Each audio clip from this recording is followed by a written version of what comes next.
Pre admission candidate target C ইউনিটের special ক্লাসে তোমাদের স্বাগতম। এখানে দেখো আমি কয়েকটি গুরুত্বপূর্ণ সূত্র লিখে রাখছি। বিশেষ করে নিউটনিয়ান বলবিদ্যা অধ্যায়ে ভাইয়া অনেক ধরনের জড়তার ভ্রামক চক্রবর্তীর ব্যাসার্ধ রিলেটেড অনেক ধরনের ইকুয়েশন আছে। সো সবগুলো ইকুয়েশন যে লাগবে এমন কিন্তু না, কিন্তু এমন কয়েকটা সূত্র আছে যেগুলো আমাদের অবশ্যই মনে রাখতে হবে। এগুলো কিন্তু চট্টগ্রাম বিশ্ববিদ্যালয়ের আসা লাস্ট 10 বছরের প্রশ্ন অ্যানালাইসিস করার পর কিন্তু এই কয়েকটা ইকুয়েশন তোমাদের দেওয়া হয়েছে, সুতরাং অবশ্যই এগুলো কিন্তু মনে রাখবা। দেখো, সুষম সরু দণ্ডের ক্ষেত্রে যদি জড়তার ভ্রামক নির্ণয় করতে বলে, সুষম সরু দণ্ডের ক্ষেত্রে, এবং অবশ্যই সেটা মধ্যবিন্দু দিয়ে যদি যায়, কোনো একটা সরু সুষম দণ্ডের মধ্যবিন্দু দিয়ে গেলে যদি জড়তার ভ্রামক বাইর করতে বলে, তাহলে জড়তার ভ্রামক I = হচ্ছে ভাইয়া 1/12 ml²। ঠিক আছে, তার মানে যদি মধ্যবিন্দু দিয়ে যায় তাহলে জড়তার ভ্রামকের সূত্র হচ্ছে 1/12 ml²। 1/12, জাস্ট এটা মাথায় রাখবা। যদি এবার প্রান্তবিন্দু দিয়ে যায়, এটা হচ্ছে মধ্যবিন্দু, এটা হচ্ছে আমাদের মধ্যবিন্দু দিয়ে গেলে, এটা মধ্যবিন্দু। যদি প্রান্তবিন্দু দিয়ে যায় তাহলে জড়তার ভ্রামক I = হচ্ছে 1/3 ml²। জাস্ট এই দুইটা সূত্র ভাই মাথায় রাখবা, এগুলোই কিন্তু ঘুরে পেঁচায় প্রশ্ন আসে।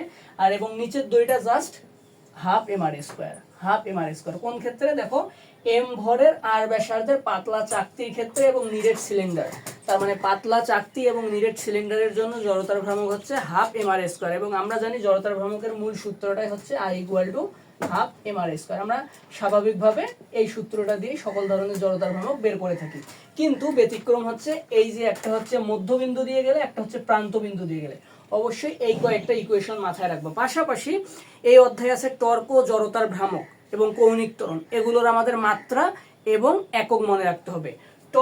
টর্ককে আমরা কি দ্বারা প্রকাশ করি ভাইয়া? টর্ককে টাউ দ্বারা প্রকাশ করি। টর্কের সাথে বলের সম্পর্কটা কি? টর্ক টাউ = R × F বা RF sin θ।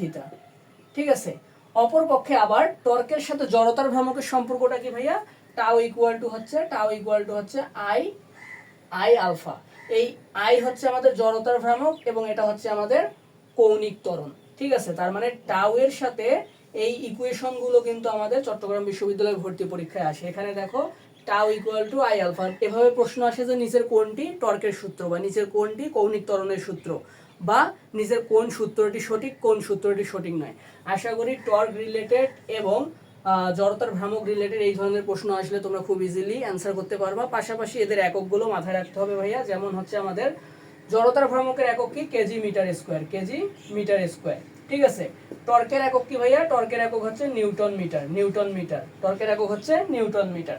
ঠিক আছে, সো এই একক এবং মাত্রা, এই বিষয়গুলো ভাই বারবার বলতেছি, এই বিষয়গুলো কিন্তু বিশেষ করে ছবির জন্য অনেক গুরুত্বপূর্ণ। ক্লাসটি দেখার জন্য সবাইকে অসংখ্য ধন্যবাদ। আল্লাহ হাফেজ।